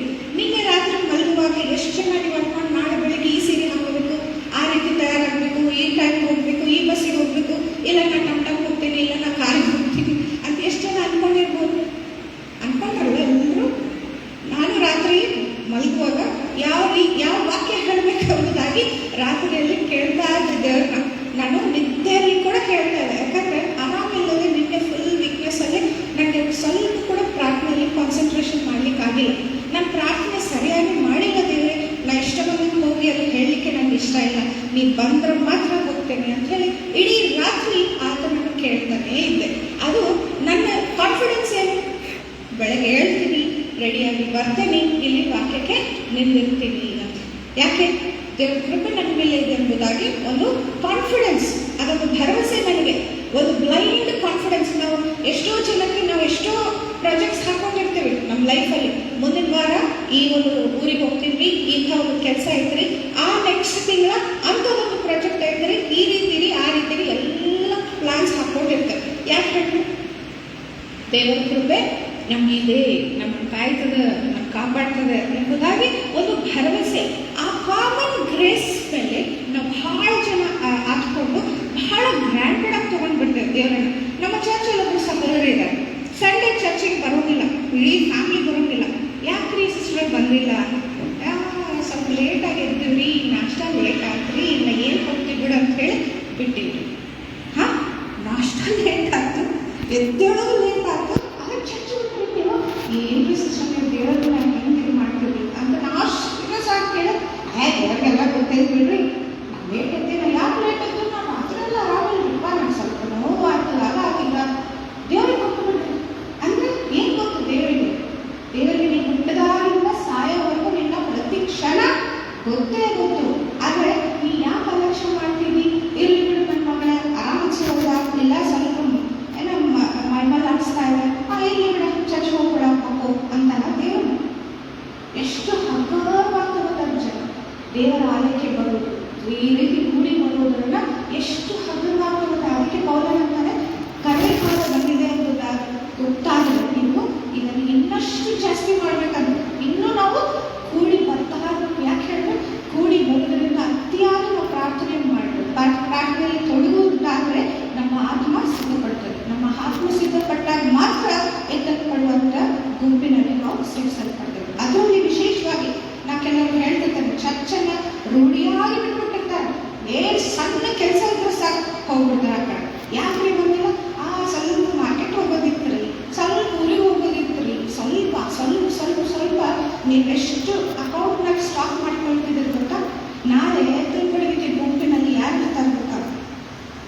ಕೇವಲ ಸಭೆಯಲ್ಲಿ ಯಾರು ಇರ್ತಾರೋ ಅವರು ಮಾತ್ರ ಇರ್ತಾರೆ. ಸಭೆಯಲ್ಲಿ ದೂರ ಇದ್ದವರು ಎತ್ತಲ್ಪಡುವುದರಲ್ಲಿ ಇರಲಿಕ್ಕಿಲ್ಲ. ಸೊ ಅದಕ್ಕೆ ಬಹಳಷ್ಟು ಗಂಭೀರವಾಗಿದ್ದು ಈಗಾದರೂ ಎಚ್ಚರಿಕೆಯಿಂದ ಈಗಾದರೂ ನಾವು ದೇವರ ಧ್ವನಿಯನ್ನು ಕೇಳಿ ಎದ್ದು ಕೇಳಿ ಇದನ್ನು ಮಾಡಿ ಏನು ಮಾಡಬೇಕಂತಿದನ್ನು ಇಷ್ಟವಾದ ಹೊಲಗಳ ಮತ್ತು ಇಷ್ಟವಾದ ಸಾಕ್ವಾತ್ ಅದು 12ನೇ ವಚನ ಲಾಸ್ಟ್. ನಿಮ್ಮ ಬಟ್ಟೆಯನ್ನು ಕಿತ್ತಿ ಹಾಕಿ ಬೆತ್ತಲೆಯಾಗಿ ಸೊಂಟಕ್ಕೆ ಗೋಣಿ ತಟ್ಟನ್ನು ಸುತ್ತಿಕೊಳ್ಳಿ. ಇಲ್ಲಿ ಬೆತ್ತಲೆ ಆಗೋದಂದ್ರೆ ಅರ್ಥ ಏನು ಗೊತ್ತಾ? ನಾವು ಬೆತ್ತಲೆ ಆಗೋದು ದೇವರಿಗೆ ಇಷ್ಟ ಇಲ್ಲ, ಅದು ಅವಮಾನ ಅಲ್ಲ. ಬಟ್ ನೀವು ಬೆತ್ತಲೆ ಆಗಿರ ಅಂತ ಅಂದರೆ ನಮ್ಮೆಲ್ಲ ಇಷ್ಟಾರ್ಥಗಳನ್ನು, ನಮ್ಮೆಲ್ಲ ಬಯಕೆಗಳನ್ನು, ನಮ್ಮದೇ ಆದಂಥ ಸಂಗತಿಗಳನ್ನು ತೆಗೆದು ಹಾಕ್ರಿ. ನಿಮ್ಮಿಂದ ತೆಗೆದುಬಿಟ್ರಿ, ಪೂರ್ತಿ ಖಾಲಿ ಆಗಿಬಿಡ್ರಿ. ಆಮೇಲೆ ಏನು ಧರಿಸ್ಕೋಬೇಕು? ಗೋಣೆ ತಟ್ಟುಗಳನ್ನು ನಾವು ಧರಿಸ್ಕೋಬೇಕು. ಆ ಗೋಣೆ ತಟ್ಟಿಗೆ ಇದಕ್ಕೆ ಸಾದೃಶ್ಯ, ನಮ್ಮನ್ನು ನಾವು ತಪ್ಪಿಸಿಕೊಳ್ಳುವಿಕೆಗೆ ಸಾದೃಶ್ಯ, ನಾವು ಪಶ್ಚಾತ್ತಾಪವನ್ನು ಹೊಂದುತ್ತಾ ಇದ್ದೇವೆ ಎಂಬುದಾಗಿ ಸಾದೃಶ್ಯ. ನಾವು ನೋಡಿದಲ್ಲಿ ಬೈಬಲ್ ಉದಾಹರಣೆ ಬಹಳಷ್ಟು ಜನ ಗೋಣೆ ತಟ್ಟನ್ನು ಕಟ್ಕೊಂಡು ಬಟ್ ಕೆಲವು ರೀತಿಯಾದಂಥ ವಿಷಯಗಳು. ಅಲ್ಲಿ ದಾನಿಯೇಲನು ಫರ್ಗಿವ್ನೆಸ್ಗೋಸ್ಕರ ಆತನು ಪ್ರಾರ್ಥನೆ ಮಾಡ್ತಾನೆ, ನಮ್ಮನ್ನು ಕ್ಷಮಿಸು ದೇವರೇ ಅಂತೇಳಿ ಇಸ್ರಾಯೇಲ್ ಪಕ್ಷದಲ್ಲಿ ಕ್ಷಮಿಸುವುದಾಗಿ ದಾನಿಯೇಲನು ಪ್ರಾರ್ಥನೆ ಮಾಡ್ಬೇಕಾದ್ರೆ ಒಂದು ಗೋಣೆ ತಟ್ಟನ್ನು ಹಾಕಿಕೊಂಡು ಬೂದಿಯಲ್ಲಿ ಕೂತ್ಕೊಂಡು ಪ್ರಾರ್ಥನೆ ಮಾಡ್ತೀವಿ. ಸೊ ನಾವು ಕೂಡ ನಮ್ಮ ಅಲಕ್ಷ್ಯತೆಯನ್ನು ನಾನು ಅನ್ನೋದಿಲ್ಲ ನಾವು ಪಾಪಿಗಳು, ಯಾಕಂದ್ರೆ ಈಗಾಗಲೇ ನಾವು ಪಾಪವನ್ನು ಬಿಟ್ಟು ದೇವರಲ್ಲಿದ್ದೇವೆ. ಯಾವ ಅಂಥ ಪಾಪಗಳನ್ನು ನಾವು ಮಾಡ್ತಾ ಇಲ್ಲ. ಆದರೆ ದೇವರ ಸನ್ನಿಧಿಯನ್ನು ಅಲಕ್ಷ್ಯ ಪಡಿಸುವುದೇ ಪಾಪ. ಅದನ್ನು ನಾವು ಬಿಟ್ಟು ದೇವರನ್ನ ಕ್ಷಮೆ ಯಾಚಿಸಿ ಆತನಲ್ಲಿ ಮತ್ತೆ ನಾವು ತೊಡಗುವಂತೆ ಈ ರೀತಿಯಾದಂಥ ಗೋಣೆ ತಟ್ಟನ್ನು ಕಟ್ಕೊಂಡು. ಆಮೇಲೆ ನಿನಗೆ ಪಟ್ಟಣಸ್ಥರು ಅವರು ಕೂಡ ಗೋಣೆ ತಟ್ಟನ್ನು ಹಾಕಿದ್ದಾರೆ. ಯಾಕೆ ಹಾಕಿದ್ರು ಅವರು? ಯೋನ ಹೋಗಿ ಅವರಿಗೆ ವಾರ್ನಿಂಗ್ ಕೊಡ್ತಾನೆ, ಪಶ್ಚಾತ್ತಾಪ ಪಟ್ಟು ತಿರುಗಿ ದೇವರ ಕಡೆ ಬಂದಿಲ್ಲ ಅಂದರೆ ನಿಮ್ಮ ರಾಜ್ಯವನ್ನು ನಿಮ್ಮನ್ನ ದೇವರು ನಾಶ ಮಾಡ್ತಾನೆ ಎಂಬುದಾಗಿ. ಅವ್ರು ಏನು ಮಾಡಿದಾರೆ? ಎಲ್ಲ ಕೆಲಸ ಕಾರ್ಯಗಳು ರಾಜ್ಯದಿಂದ ಬಿಟ್ಕೊಂಡು ಒಂದು ಸಾಧಾರಣವಾದಂಥ ಒಂದು ಮನುಷ್ಯನವರೆಗೂ ಎಲ್ಲರೂ ಕೂಡ ಕೆಲಸ ಕಾರ್ಯಗಳೆಲ್ಲ ಬಿಟ್ಬಿಟ್ಟು ಒಂದು ಗೋಣೆ ತಟ್ಟನ್ನು ಹಾಕಿಕೊಂಡು ಅವರು ಗೋಣೆ ತಟ್ಟುಗಳನ್ನು ಕಟ್ಕೊಂಡು. ಸೊ ನಾವು ಕೂಡ ಯಾವುದೇ ಒಂದು ವಿಷಯಕ್ಕೆ ಪಶ್ಚಾತ್ತಾಪ ಹೊಂದ್ಕೋಬೇಕೇನೋ ಇವತ್ತು. ಅದಕ್ಕೆ ದೇವರು ಈ ವಾಕ್ಯದಿಂದ ನಮ್ಮನ್ನು ಎಚ್ಚರಿಸ್ತಾ ಇದ್ದಾನೆ. ಯಾವ ವಿಷಯಗಳಲ್ಲಿ ನಾವು ತಪ್ಪಿ ಹೋಗಿದ್ದೇವೋ, ಎಲ್ಲಿ ನಾವು ದೇವರನ್ನ ನಿರಾಕರಿಸ್ತಾ ಇದ್ದೇವೋ, ಅಥವಾ ಆತನಿಗೆ ಪ್ರಯಾರಿಟಿ, ಆತನಿಗೆ ಮೊದಲನೇ ಸ್ಥಾನ ಕೊಟ್ಟಿಲ್ಲವೋ. ಕೆಲವು ವಿಷಯಗಳಲ್ಲಿ ಮೊದಲನೇ ಸ್ಥಾನ ಎಂಬುದಾದರೆ ದಶಮಾಂಶಗಳು ಕೊಡುವುದಿಲ್ಲ. ದಶಮಾಂಶಗಳು ಅದೊಂದು ಆಜ್ಞೆ, ದೇವರು ಕೊಟ್ಟಿರುವ ಆಜ್ಞೆ, ಅದನ್ನು ನಾವು ತೊರೆದು ಹಾಕ್ಬೇಕು. ಆಮೇಲೆ ಬರೀ ದಶಮಾಂಶ ಅಷ್ಟೇ ಅಲ್ಲ, ಥ್ಯಾಂಕ್ಸ್ ಗಿವಿಂಗ್ ಅನ್ನೋ ಕಾಣಿಕೆ 5 ರೀತಿಯಾದಂಥ ಕಾಣಿಕೆಗಳು ಇರ್ತಾವೆ. ಅದರಲ್ಲೆಲ್ಲ ಎಕ್ಸ್ಪ್ಲೇನ್ ಮಾಡಿದ್ರೆ ಕೆಲವು ಪಾಯಿಂಟ್ ಅಷ್ಟೇ ಹೇಳ್ತೀನಿ. ನಾವು ಥ್ಯಾಂಕ್ಸ್ ಗಿವಿಂಗ್ ಹೇಳಬೇಕು. ಯಾವಾಗ ಒಂದು ವೇಳೆ ರೋಗಿಯಾಗಿದ್ದೆ, ದೇವರು ಗುಣಪಡಿಸಿದ, ಆರಾಮಾಗಿ ಬಂದ, ಹಾಸ್ಪಿಟಲಿಂದಲೇ ಬಂದಿರ್ಬೋದು ಅಥವಾ ಮನೆಯಲ್ಲೇ ಆರಾಮಾಗಿರ್ಬೋದು, ದೇವರೇ ಗುಣಪಡಿಸಿದ್ರು, ನಿಮಗೆ ಸ್ತೋತ್ರ ಅಂತ ಹೇಳಿ ಕೃತಜ್ಞತೆಯ ಕಾಣಿಕೆ ಬೇರೆ ಅದು ಕೊಡಲೇಬೇಕು. ಅದು ಯಾಜಕರ ಕೈಯಲ್ಲಿ ಕೊಟ್ಟು ಪ್ರಾರ್ಥನೆ ಮಾಡಿಸ್ಕೊಬೇಕು. ಒಂದು ವೇಳೆ ಬೀಜ ಬಿತ್ತುವುದು ಅಂತ ಹೇಳಿ ಇನ್ನೊಂದು ಕಾಣಿಕೆ ಇರ್ತದೆ. ನಾವೊಂದು ಕೆಲಸ ಇಟ್ಕೊಂಡಿದ್ದೇವೆ, ಆ ಕೆಲಸ ಆಗಬೇಕು. ಕೆಲವರು ಲೋನಿಗೆ ಹಾಕಿರ್ತಾರೆ, ಕೆಲವರು ಒಂದು ಲ್ಯಾಂಡ್ ಕೊಂಡ್ಕೋಬೇಕಂತಿದ್ದಾರೆ, ಕೆಲವರು ಮನೆ ಕಟ್ಕೋಬೇಕಂತಿರ್ತಾರೆ, ಕೆಲವರು ಜಾಬ್ ಪಡಿಬೇಕು ಗೌರ್ಮೆಂಟಿಂದ ಅಂತ ಹೇಳಿ ಅನ್ಕೊಂಡಿರ್ತಾರೆ. ಅವಾಗ ನಾವು ಒಂದು ಬೀಜ ಬಿಡಬೇಕು. ದೇವರೇ ಈ ಬೀಜ ಈ ಕೆಲಸಕ್ಕೆ ಅಂತ ಹೇಳಿ ದೇವರ ಸನ್ನಿಧಾನದಲ್ಲಿ ಬಂದು ಈ ಬೀಜಕ್ಕೆ ಹೆಸರು ಕೊಟ್ಟು ದೇವರಿಗೆ ಇಂತಹ ಕೆಲಸಕ್ಕೆ ಈ ಬೀಜ ಅಂತ ಹೇಳಿ ನಾವು ಬಿತ್ತಿ ಪ್ರಾರ್ಥನೆ ಮಾಡಿಸ್ಕೊಂಡು ಹೋಗ್ಬೇಕು. ಅವಾಗ ಆ ಕೆಲಸ ಫಲಭರಿತವಾಗಿ ಆಗ್ತದೆ. ಇಲ್ಲಾಂದ್ರೆ ಆಗ್ತದಲ್ಲ, ಬಟ್ ಕಷ್ಟ ಕಠಿಣ, ಎಷ್ಟೋ ಒಂದು ಸಫರಿಂಗಿಂದ ನಾವು ಅದನ್ನ ಹೊಂದ್ಕೋಬೇಕಾಗ್ತದೆ. ಬಟ್ ಅದೇ ನಾವು ಒಂದು ಬೀಜ ಬಿತ್ತಿದರೆ ಎಷ್ಟು ಈಸಿಯಾಗಿ ನಮ್ಮ ಕೆಲಸಗಳು ಆಗ್ಬಿಡ್ತಾರೆ. ಸೊ ಈ ರೀತಿ ನಾವು ಕೂಡ ಮನೆ ಕಟ್ಟಬೇಕಾದ್ರೆ ಕೇವಲ 18 ಲಕ್ಷದ ಲೋನ್ ಒಂದು ತಗೊಂಡಿದ್ವಿ. ಆದರೆ ನಮ್ಮ ಮನೆ ಕಂಪ್ಲೀಟ್ ಆದಾಗ 44 ಲಕ್ಷದ ಮನೆ ಆಯಿತು. ಹೇಗಾಯಿತು ಅಂದರೆ ಪ್ರತಿ ಲೋನಲ್ಲಿ ಒಂದು 10,000 ನಾವು ತೆಗೆದು ಒಬ್ಬರು ಸೇವಕರ ಜೀವನದಲ್ಲಿ ಬಿತ್ತಾ ಇದ್ವಿ. ಯಾರು ಸಭೆ ಕಟ್ತಾ ಇದ್ರಲ್ಲ ಅವರ ಜೀವನದಲ್ಲಿ ನಾವು ಬಿತ್ತಾ ಇದ್ವಿ. ಇವ್ರು ಕಟ್ಟಡ ಕಟ್ತಾ ಇದ್ದಾರೆ, ನಮ್ಮ ಕಟ್ಟಡಕ್ಕೋಸ್ಕರ ದೇವರೇ ಇದನ್ನು ಬಿತ್ತುತ್ತಾ ಇದ್ದೀವಿ ಅಂತ ಹೇಳಿ ಅವ್ರ ಜೀವನದಲ್ಲಿ ಹೋಗಿ ನಾವು ಬಿತ್ತು ಬರ್ತಾ ಇದ್ವಿ. ಆ ರೀತಿ ಮಾಡೋದ್ರಿಂದ ನಮ್ಗೆ ಎಷ್ಟೋ ದೇವರು ಸಹಾಯ ಮಾಡ್ತಾರೆ. ಎಷ್ಟು ಸಹಾಯ ಅಂದರೆ ಯಾರಿಂದ ನಾವು ಅಪೇಕ್ಷೆ ಪಟ್ಟಿಲ್ಲ ಅಂಥವ್ರು ಫುಲ್ ಮನೆಯ ಟೈಲ್ಸ್ ಕೊಟ್ಬಿಟ್ಟು, ಟೈಲ್ಸ್ ತಗೋರಿ, ಯಾವ ಟೈಲ್ಸ್ ಬೇಕು ಹೋಗಿ ಸೆಲೆಕ್ಟ್ ಮಾಡ್ಬರ್ರಿ, ನಾನು ಕೊಡ್ತೇನೆ ಬಿಲ್ ಅಂತ. ಕೆಲವರು ಡೋರ್ಸ್, ಮನೆ ಎಲ್ಲಕ್ಕೂ ಎಷ್ಟು ಡೋರ್ಸ್ ಬೇಕು ಹೇಳುವ, ನಾ ಕೊಡ್ತೇನೆ ಅಂತ ಹೇಳಿ. ಸೊ ಈ ರೀತಿ ನಾವು ಎಷ್ಟು ಆಶೀರ್ವಾದಗಳನ್ನು ನಮ್ಮ ಮನೆ ಕಟ್ಟಡದಲ್ಲಿ ನಾವು ನೋಡಿದ್ದೇವೆ. ಸೊ ನಾನು ನಿಮ್ಮನ್ನು ಕೂಡ ಪ್ರೋತ್ಸಾಹಿಸಿ ಈ ರೀತಿಯಾದಂಥ ಕಾಣಿಕೆಗಳ ಬಗ್ಗೆ ನೀವು ಜ್ಞಾನ ಪಡ್ಕೋಬೇಕು. ಅವುಗಳನ್ನು ನಾವು ಮಾಡಲೇಬೇಕು. ಆವಾಗ ಅದ್ರ ತಕ್ಕ ಫಲವನ್ನು ನಾವು ನೋಡ್ತೇವೆ. ದೇವ್ರ ನಾಮ ಸ್ತೋತ್ರ. ಮತ್ತೆ last part okay, let us go to 15th verse.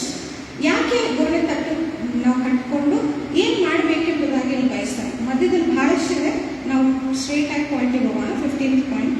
ಬಳಿಕ ಉನ್ನತ ಲೋಕದಿಂದ ದಿವ್ಯಾತ್ಮ ಧಾರೆಯು ನಮ್ಮ ಮೇಲೆ ಸುರಿಸಲ್ಪಡುವುದು, ಆಗ ಅರಣ್ಯವು ತೋಟವಾಗುವುದು. ಈಗಿನ ತೋಟವು ಆಗಿನ 15th verse ಏನಾಗ್ತದೆ? ಬಳಿಕ ಉನ್ನತ ಲೋಕದಿಂದ ದಿವ್ಯಾತ್ಮ ಧಾರೆಯು ನಮ್ಮ ಮೇಲೆ ಸುರಿಸಲ್ಪಡುವುದು. ಓಕೆ, ಕನ್ನಡ ಅಲ್ಲ, ಸ್ವಲ್ಪ ಬೇರೆನೇ ಇರ್ತದೆ. ಇಂಗ್ಲಿಷಲ್ಲಿ ಏನಂತಂದ್ರೆ until the spirit is poured upon us from on high. ಅಂದರೆ ಯಾವತ್ತುವರೆಗೂ, ಯಾವ ಸಮಯವರೆಗೂ ನಾವು ಈ ಗೋಣೆ ತಟ್ಟನ್ನು ಹಾಕಿಕೊಂಡು ಪ್ರಾರ್ಥನೆಯಲ್ಲಿ ಕಾಯ್ದಿರಬೇಕು ಎಂಬುದಾದರೆ ಇನ್ಮೇಲೆ ನಮಗೆ ಮೇಲಿನಿಂದ ದೇವರ ಆತ್ಮನು ನಮ್ಮ ಮೇಲೆ ಸುರಿಸಲ್ಪಡುವವರೆಗೂ ನಾವು ನೋಡ್ತೇವೆ. ಅಪೊಸ್ತಲರ ಪುಸ್ತಕದಲ್ಲಿ ಅಪೊಸ್ತಲರು, ಕೆಲವು ಶಿಷ್ಯರು ಆ ಒಂದು ಮೇಲಿನ ಕೋಣೆಯಲ್ಲಿ ಕೂತ್ಕೊಂಡು ಪ್ರಾರ್ಥನೆಯಲ್ಲಿ ತೊಡಗಿದ್ರು. ಎಷ್ಟು ದಿವಸ? 10 ದಿವಸ, ಕನಿಷ್ಠ 10 ದಿವಸ ಕುಂತರು. ಆಮೇಲೆ 15 ದಿವಸ ಪೆಂಟೆಕೋಸ್ಟ್ ದಿವಸ ದೇವರ ಆತ್ಮನವರ ಮೇಲೆ ಇಳಿದು ಬಂದ. ಅವ್ರ ಆತ್ಮಭರಿತವಾಗಿ ಅನ್ಯ ಭಾಷೆಗಳಲ್ಲಿ ಮಾತನಾಡುತ್ತಾ ಆಮೇಲಿಂದ ಅಸಲಿ ಸೇವೆ ಪ್ರಾರಂಭ ಆಯಿತು. ಹೌದಾ? ಅವರಿಂದ ಎಲ್ಲ ಕಡೆ ಚದುರಿ ಹೋಗಿ ಅವರು ಶಿಷ್ಯರನ್ನು ಮಾಡ್ತಾ, ಸಭೆಗಳನ್ನು ಸ್ಥಾಪಿಸುತ್ತಾ ಎಲ್ಲಿವರೆಗೂ ಬಂದರು? ಧಾರವಾಡ ಪಟ್ಟಣವರೆಗೂ ಬಂದರು ಅಲ್ಲ. ಸೊ ಈ ರೀತಿಯಾದಂಥ ಸೇವೆ ಫಲಭರಿತವಾಗಿ ಅವರ ಒಂದು ಸೇವೆ. ಮೊದಲು ಅವ್ರು ಹೇಗಿದ್ರು? ಯೇಸು ಸ್ವಾಮಿ ತಿಳ್ಕೊಂಡು ಕೂಡಲೇ ಅವ್ರು ಅನಾಥರಂತೆ ಆಗ್ಬಿಟ್ರು. ಯಾರು ದಿಕ್ಕಿಲ್ಲದೆ ಭಯದಲ್ಲಿ ಇದ್ರು. ಆ ಯೇಸು ಸ್ವಾಮಿ ಅವ್ರಿಗೆ ಏನಂದ್ರೆ, ಯೋಹಾನ ಬರೆದ 14ನೇ ಅಧ್ಯಾಯದಲ್ಲಿ, ನೀವು ಅನಾಥರಾಗಿ ನಿಮ್ಮನ್ನು ಬಿಡಲಿಕ್ಕೆ ನಾನು ಹೋಗ್ತಾ ಇಲ್ಲ, ನನ್ನಂತೆ ವಾಕ್ಯನನ್ನು ಕಳಿಸ್ತೀನಿ, ನಿಮಗೆ ಸಹಾಯ ಮಾಡ್ತಾನೆ, ಆದರೂ ಬಂದು ನಿಮ್ಮ ಮೇಲೆ ಬಂದಾಗ ನಿಮ್ಗೆ ಎಲ್ಲವನ್ನು ತಿಳಿಸುತ್ತಾನೆ, ಸರ್ವಸತ್ಯದಲ್ಲಿ ನಿಮ್ಮನ್ನು ನಡೆಸ್ತಾನೆ ಎಂಬುದಾಗಿ ಹೇಳಿದ್ದಾನೆ. ಅರ್ಥಾತ್ ಸೊ ಈ ರೀತಿಯಾದಂಥ ಈ ಹೋಲಿಕೆ ನಾವು ಈ ವಾಕ್ಯದಿಂದ ನಾವು ಪಡ್ಕೋತೇವೆ. ಯೆಶಾಯನ ಅವತ್ತೇ ಹೇಳಿದ, ನಾವು ಏನು ಮಾಡಬೇಕು? ತಪ್ಪಿಸ್ಕೋಬೇಕು, ನಾವು ಪಶ್ಚಾತ್ತಾಪ ಪಡಬೇಕು ಮತ್ತು ಆತನಲ್ಲಿ ಗೋಣೆ ತಟ್ಟು ಹಾಕಿಕೊಂಡು ಎದುರು ನೋಡಬೇಕು. ಯಾವಾಗವರೆಗೂ ಎದುರು ನೋಡ್ಬೇಕಂತೆ? ದೇವರಾತ್ಮನು ಮೇಲಿನಿಂದ ನಿಮ್ಮ ಮೇಲೆ ಸುರಿಯಲ್ಪಡುವವರೆಗೂ. ಅಂದರೆ ದೇವರಾತ್ಮ ಹಾಕಿಕೊಳ್ಳುವುದು ಬಹಳ ಮುಖ್ಯ. ಕೆಲವು ಸಭೆಗಳು, ಕೆಲವರು ವಿಶ್ವಾಸಿಗಳು ಆ ಒಂದು ಪರಿಶುದ್ಧಾತ್ಮನು ಆ ದಿನಗಳಿಗಷ್ಟೇ, ಅಪೊಸ್ತಲರಿಗಷ್ಟೇ, ನಮಗಲ್ಲ ಅಂತಾರೆ. ಆದರೆ ಅದ್ಭುತ ಕಾರ್ಯಗಳು ಈಗಲೂ ಕೂಡ ಆಗ್ತಾ ಇದ್ದಾವೆ, ಈಗಲೂ ಕೂಡ ದೆವ್ವಗಳಿದ್ದಾವೆ. ಹೌದಾ? ಆ ದೆವ್ವಗಳನ್ನು ನಾವು ಹೋರಾಟ ಮಾಡಲಿಕ್ಕೆ ನಮ್ಗೆ ಯಾರು ಬೇಕು? ದೇವರ ಆತ್ಮ ಬೇಕು. ಸೊ ದೇವರ ಆತ್ಮನಿದ್ರೆ ಮಾತ್ರ ಏನೇ ಸಂಭವಿಸುತ್ತದೆ. ದೇವರ ಆತ್ಮನಿಲ್ಲದೆ ನಮಗೆ ಯಾವ ಕಾರ್ಯಗಳು ಕೂಡ ಆ ಆಗಲಿಕ್ಕೆ ಸಾಧ್ಯವಿಲ್ಲ. ದೇವರ ಆತ್ಮನನ್ನು ಪಡ್ಕೊಂಡವ್ರು ಮಾತ್ರನೇ ಪರಲೋಕಕ್ಕೆ ಹೋಗ್ಲಿಕ್ಕೆ ಸಾಧ್ಯ. ಅಂದ್ರೆ ನಾವು ದೇವರ ಆತ್ಮವನ್ನು ಎಷ್ಟು ಪಡ್ಕೋಬೇಕಂದ್ರೆ ನಮ್ಮ ಒಣಗಿದಂತ ಒಂದು ಏನಂತ ನಾವು ಹೊಲಗಳ ಒಣಗದ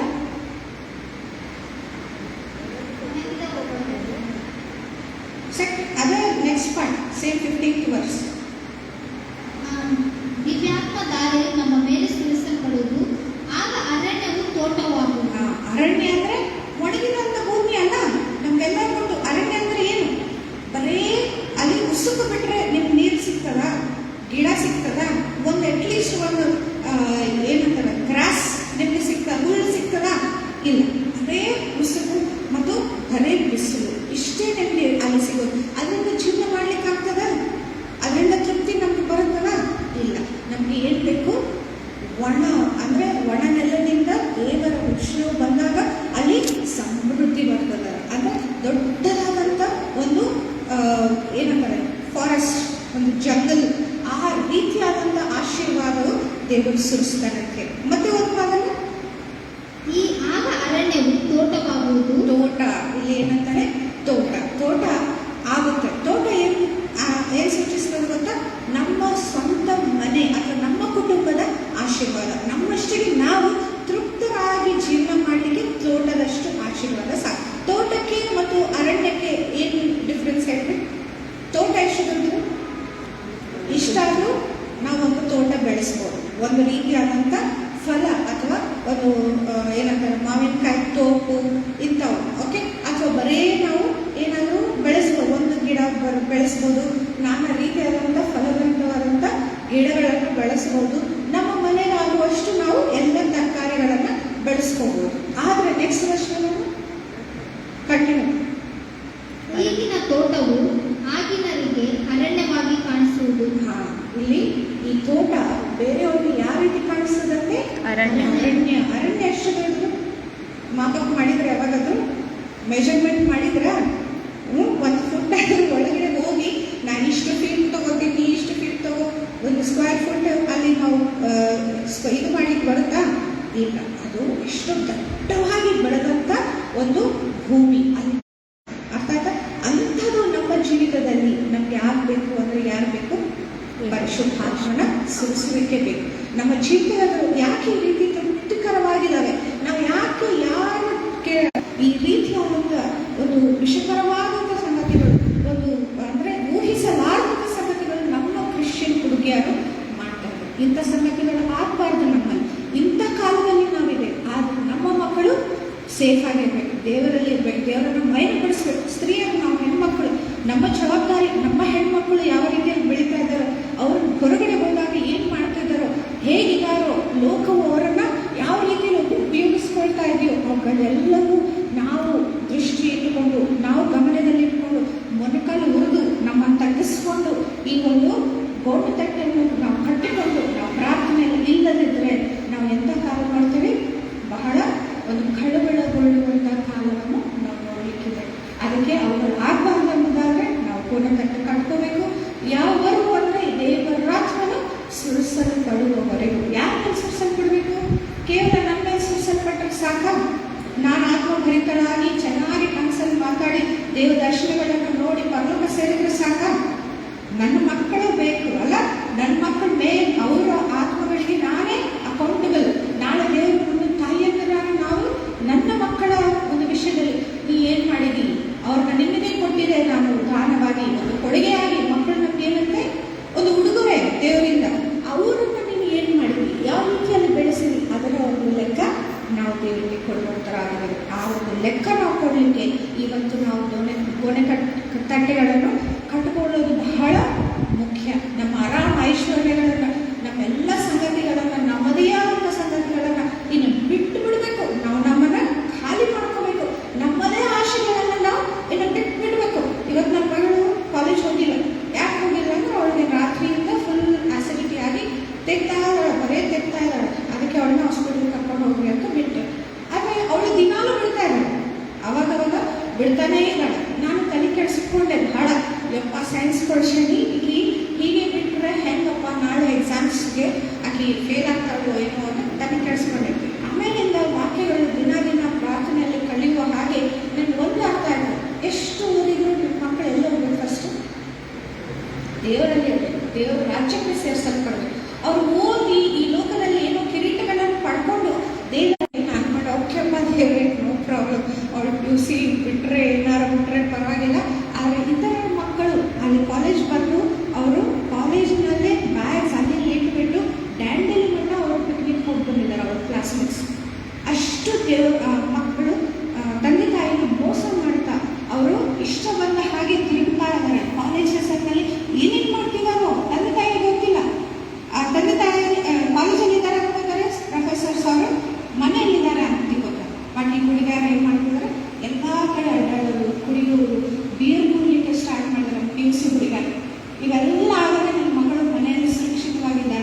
ದೇವರಲ್ಲಿದ್ದಾಳೆ, ಇಷ್ಟೇ ಸಾಕಪ್ಪ ಅಂತ ಹೇಳಿ ನನ್ನನ್ನು ನಾನು ತೃಪ್ತಿಪಡಿಸ್ಕೊಂಡೆ. ಸೊ ಅದು ನಾನು ಗ್ರೇಟ್ ಅನ್ನೋದಿಲ್ಲ, ಬಟ್ ಅಂದರೆ ಮಕ್ಕಳನ್ನು ನಾವು ಸುರಕ್ಷಿತವಾಗಿ ದೇವರಲ್ಲಿ ಬೆಳೆಸೋದು ಮುಖ್ಯ. ಅವ್ರು ಏನು ಮಾಡ್ತಿದ್ದಾರೋ ಏನು ಮಾಡೋದಿಲ್ಲ, ಸಮಾಜದಲ್ಲಿ ಕೂಡ ಅವ್ರಿಗೆ ಒಂದು ಸ್ಥಾನ ಬೇಕಲ್ಲ, ಒಳ್ಳೆಯ ಒಂದು ದೊಡ್ಡ ಸ್ಥಿತಿಯಲ್ಲಿ ಅವರು ಕೂಡ ಇರಬೇಕು, ಅದನ್ನು ನಾವು ಬಯಸಬೇಕು. ಸೊ ಈ ರೀತಿ ನಾವು ನಡುತ್ತಾ ನಮ್ಮ ರಕ್ಷಣೆಯನ್ನು ಕಾಯ್ದುಕೊಳ್ಬೇಕು, ನಮ್ಮ ಮಕ್ಕಳ ರಕ್ಷಣೆಯನ್ನು ಕಾಯ್ಕೋಬೇಕು. ದೇವರ ಆತ್ಮನು ನಮ್ಮ ಮೇಲೆ ಎಷ್ಟು ಸುರಿಸಲ್ಪಡ್ತಾ ಇದ್ದಾರೋ ಅವರ ಮೇಲೆ ಕೂಡ ಅಷ್ಟೇ ಸುರಿಯಲ್ಪಡೋ ಹಾಗೆ ನಾವು ನೋಡ್ಬೇಕು. ಅವ್ರನ್ನ ಡ್ಯಾನ್ಸ್ ಮಾಡಿಸಿದೆ, ಅಲ್ಲಿ ಪಿಕ್ನಿಕ್ ಕಳಿಸಿದೆ, ಇಲ್ಲಿ ಫ್ರೆಂಡ್ಸ್ ಜೊತೆ ಕಳಿಸಿದೆ, ಇದೆಲ್ಲ ನಾವು ಮಾಡೋದಲ್ಲ. ನಮಗೆ ಅಲ್ಲ ಅವುಗಳನ್ನ ಲೋಕಸ್ಥರಿಗೆ ಬಿಟ್ಟು ಬಿಡ್ಬೇಕು. ನಾವು ಲೋಕಸ್ಥರ ನಾವು ಮಾಡಿಲ್ಲ, ಅವರು ಮಾಡಿಲ್ಲ ಹೇಗೆ ಅಂತ ಹೇಳಿ ಕೆಲವು ತಾಯಿಯಂದರು ಅವ್ರನ್ನ ಖುಷಿ ಮಾಡ್ತಾ ಇರ್ತಾರೆ. ನಾನು ನೋಡೋದು ಪಾಸ್ಟರ್ಗಳೇ ನನ್ನ ಜೊತೆ ವಾದಿಸ್ತಿರ್ತಾರೆ, ನಾವು ಹಿಂಗಾಗಿವಿ, ಯಾರ್ಯಾರು ಎಂಜಾಯ್ಮೆಂಟ್ ಇಲ್ಲ, ಅವ್ರಿಗೂ ಇಲ್ಲಾಂದ್ರೆ ಹೆಂಗೆ, ಅವರು ಮಾಡಿ ಸ್ವಲ್ಪ ಈ ರೀತಿ ಅವ್ರಿಗೆ ಮಾಡಿದ ಪಾಸ್ಟರ್ಗಳು ಕೂಡ ಇದ್ದಾರೆ. ನಾನು ಮಾತ್ರ ಕಾಂಪ್ರಮೈಸ್ ಆಗೋದಿಲ್ಲ. ಎಂಜಾಯ್ಮೆಂಟಿಗೆಲ್ಲ ನಾವು ಹುಟ್ಟಿದ್ವಿ, ನಾವು ದೇವರನ್ನ ಆರಾಧಿಸಲಿಕ್ಕೆ ಹುಟ್ಟಿದ್ದೇವೆ, ದೇವರನ್ನ ಮಹಿಮೆಪಡಿಸಲಿಕ್ಕೆ ಹುಟ್ಟಿದ್ದೇವೆ. ಆತನ ಯೋಜನೆ ಈ ಭೂಮಿ ಮೇಲೆ ನೆರವೇರಿಸಿ ಆತನ ಕಡೆ ತಿರುಗಿ ಹೋಗ್ಲಿಕ್ಕೆ ಮಾತ್ರ ನಾವು ಹುಟ್ಟಿದ್ದೇವೆ. ಸೊ ಅದನ್ನು ಮಾತ್ರ ನಾವು ನೆರವೇರಿಸುವವರಾಗಿರ್ಬೇಕು. ಧರ್ಮವು ತೋಟದಲ್ಲಿ ಇದ್ದೇ ಇರುವುದು. ಸೊ ಈ ಕಡೆ ಕಾಲದಲ್ಲಿ ನಾವು ಭಯಪಡೋ ಅವಶ್ಯಕತೆ ಇಲ್ಲ. ಅರೆ ಹೊರಗಡೆ ಈ ರೀತಿ ಇದೆ, ಕರಪ್ಷನ್ ಇದೆ, ಎಲ್ಲ ಹೋದ್ರೂ ಕರಪ್ಷನ್, ಯಾವ ಕೆಲಸ ಮಾಡಿಸ್ಕೋಬೇಕಾದ್ರೂ ಕರಪ್ಷನ್, ಇಷ್ಟು ಕೊಡ್ಬೇಕು ಅಷ್ಟು ಕೊಡ್ಬೇಕು, ಹಿಂಗೆ ಮಾಡ್ರಿ ಹಂಗೆ ಮಾಡ್ರಿ, ಪ್ರತಿ ಒಂದು ಕಡೆ ನಮ್ಮನ್ನ ಕರಪ್ಷನ್ ಅಲ್ಲಿ ಇಳಿಸುವಂತ ಸಂಗತಿಗಳು ಇದ್ರೂ ಕೂಡ ನಾವು ನ್ಯಾಯಬದ್ಧರಾಗಿ ಜೀವಿಸಲಿಕ್ಕೆ ಇನ್ನೂ ನಮಗೆ ಸಾಧ್ಯತೆ ಇದೆ. ಯಾವಾಗ ಅರಣ್ಯವಾದಾಗ ದೇವರು ಆಗುವುದಿಲ್ಲ, ಜಸ್ಟಿಸ್ ಫಾಲೋ ಆಗೋದು ಅಷ್ಟು ಕಠಿಣವಾಗುವುದಿಲ್ಲ. ನಾವು ಬಯಸಬೇಕು ಅಷ್ಟೇ, ದೇವರು ನಮ್ಮನ್ನು ನೋಡ್ತಿದ್ದಾರೆ. ನಾವು ದೇವರ ಮಾರ್ಗಗಳಲ್ಲಿ ನಡೀಲಿಕ್ಕೆ ಇಷ್ಟಪಟ್ಟರೆ ಮಾತ್ರ ಸಾಕು, ದೇವರು ಎಲ್ಲವನ್ನೂ ಸರಳಪಡಿಸ್ತಾರೆ. ಅಲ್ಲಿ ವಾಕ್ಯ ನೋಡ್ತಿದ್ದೀರಲ್ಲ, ನಮಗೆ ಕೊಟ್ಟಂತ ವಾಗ್ದಾನ ಈ ವರ್ಷದ ಎಲ್ಲ ಡೊಂಕು ಮಾರ್ಗಗಳನ್ನು ದೇವರು ಏನು ಮಾಡಲಿಕ್ಕೆ ಸಾಧ್ಯ, ಸರಳಪಡಿಸಲಿಕ್ಕೆ ಸಾಧ್ಯ. ಅದನ್ನು ನಾವು ನಂಬಿ ಒಂದು ಹೆಜ್ಜೆ ಇಟ್ಟರೆ ಸಾಕು, ನಮ್ಮ ದಾರಿ ತಾನೇ ಸ್ಟ್ರೈಟ್ ಆಗ್ಬಿಡ್ತದೆ, ಸ್ಮೂತ್ ಆಗ್ಬಿಡ್ತದೆ. ತೆಗ್ಗು ದಿಬ್ಬಗಳೆಲ್ಲವನ್ನು ಸರಿಪಡಿಸಿ ದೇವರು ನೆಲ ಸಮನೆಲ್ಲ ಮಾಡಿ ನಮ್ಮನ್ನು ನಡೆಸಲಿಕ್ಕೆ ಸಾಧ್ಯ. ಆಗ ಕೇವಲ ನಾವು ಹೆಜ್ಜೆ ತಗೋಬೇಕು, ನಾವು ಅದನ್ನ ಪಾಲನೆ ಮಾಡ್ತೇವೆ, ದೇವರ ನಿಮಗೋಸ್ಕರ ಈ ರೀತಿ ಜೀವಿಸ್ತೇನೆ ಅಂತ ಹೇಳಿ ಒಂದು ನಿರ್ಧಾರ ತಗೊಳ್ಳೋದು ಮಾತ್ರ ತಡ. ಅದಕ್ಕೆ ನಮಗೆ ಪರಿಶುದ್ಧಾತ್ಮನ ಬೇಕು. ಪರಿಶುದ್ಧಾತ್ಮನ ಇಲ್ಲದೆ ನಾವು ಪ್ರಾಪಂಚಿಕವಾಗಿ ಒಂದು ಸ್ಥಿತಿಯಲ್ಲೇ ಇರ್ತೇವೆ. ಆ ಒಂದು ಫ್ಲೆಶ್, ನಮ್ಮ ಬಾಡಿ, ನಮ್ಮ ಒಂದು ಶರೀರದ ಡಾಮಿನೇಷನ್ ಅಲ್ಲಿ ನಾವು ಇರ್ತೇವೆ. ಅಯ್ಯೋ ನೀವು ಮಾಡಿದ್ರೆ ಹೆಂಗ್ರಿ, ಮತ್ತು ಲೋಕ ಹೆಂಗ್ರಿ, ಸಮಾಜ ಹೆಂಗ್ರಿ, ಮತ್ತು ಸ್ಕೂಲ್ ಹೆಂಗ್ರಿ, ಕಾಲೇಜ್ನಾಗ ಹೆಂಗ್ರಿ, ಪ್ರತಿಯೊಂದು ಈ ಒಂದು ಫಿಸಿಕಲ್ ಒಂದು ಥಿಂಗ್ಸ್ ನಮ್ಮನ್ನ ಡಾಮಿನೇಟ್ ಮಾಡಲಿಕ್ಕೆ ಸಾಧ್ಯ. ಆದರೆ ಯಾವಾಗ ದೇವರಾತ್ಮ ನಮ್ಮ ಮೇಲೆ ಬರ್ತಾನೋ ಇವೆಲ್ಲ ನಮ್ಮನ್ನು ಡಾಮಿನೇಟ್ ಮಾಡಲಿಕ್ಕೆ ಸಾಧ್ಯವೇ ಇಲ್ಲ. ಆಟೋಮೆಟಿಕ್ಲಿ ದೇವರು ನಮ್ಮನ್ನ ನಮ್ಮ ಒಂದು ರೈಚಸ್ನೆಸ್, ನಮ್ಮ ಒಂದು ನೀತಿಯನ್ನ ನಾವು ನೀತಿಯಲ್ಲಿ ನಿಂತ್ಕೊಳ್ಳಿಕ್ಕೆ ದೇವರು ಎಲ್ಲವನ್ನು ಸರಳಪಡಿಸಿ ಮಾರ್ಗಗಳನ್ನು ಮಾಡುವಂಥ ದೇವರು ನಮ್ಮ ದೇವರಾಗಿದೆ. ಅದಕ್ಕೋಸ್ಕರ ಈ ಸಮಯದಲ್ಲಿ ನಾನು ನಿಮ್ಮನ್ನು ಪ್ರೋತ್ಸಾಹಿಸಬೇಕಂದ್ರೆ ನಾವು ಪರಿಶುದ್ಧಾತ್ಮನನ್ನು ಹೊಂದಿಕೊಳ್ಳಲಿಕ್ಕೆ ದಾಹವುಳ್ಳವರಾಗಿರಬೇಕು. ಆತನನ್ನು ಹೊಂದಿಕೊಳ್ಳಲಿಕ್ಕೆ ನಾವು ಎದುರು ನೋಡಬೇಕು. ನಮ್ಮನ್ನು ನಾವು ತಗ್ಗಿಸಿಕೊಂಡು ಒಂದು ರಿಪೆಂಟೆನ್ಸ್, ಪಶ್ಚಾತ್ತಾಪದ ಒಂದು ಪ್ರಾರ್ಥನೆಗಳಲ್ಲಿ ನಾವು ತೊಡಗಿರಬೇಕು. ಯಾಕೆ ನಾವು ಈ ರೀತಿಯಲ್ಲಿ ಕೂಡಿ ಬರ್ತಾ ಇದ್ದೀವಿ ಈ ದಿವಸಗಳಲ್ಲಿ? ಯಾಕೆ ಸಹೋದರಿಗೆ ದೇವರಿಗೆ ಭಾರವನ್ನು ಕೊಟ್ಟಿದ್ದಾರೆ? ನಾವೆಲ್ಲರೂ ಕೂಡಿ ಬಂದು ಪ್ರಾರ್ಥನೆ ಮಾಡಿದ ಸಾಧಾರಣ ಪ್ರಾರ್ಥನೆ ದೇವರು ಅಷ್ಟು ಲಾಲಿಸುವುದಿಲ್ಲ. ಯಾವಾಗ ಪಶ್ಚಾತ್ತಾಪದಿಂದ ಪ್ರಾರ್ಥನೆ ಮಾಡ್ತೇವೋ ದೇಶವನ್ನೇ ದೇವರು ಗುಣಪಡಿಸುತ್ತಾನೆ. ದೇಶವನ್ನೇ ನಾವು ಗುಣಪಡಿಸುವಷ್ಟು ಶಕ್ತರಾಗ್ತೇವೆ.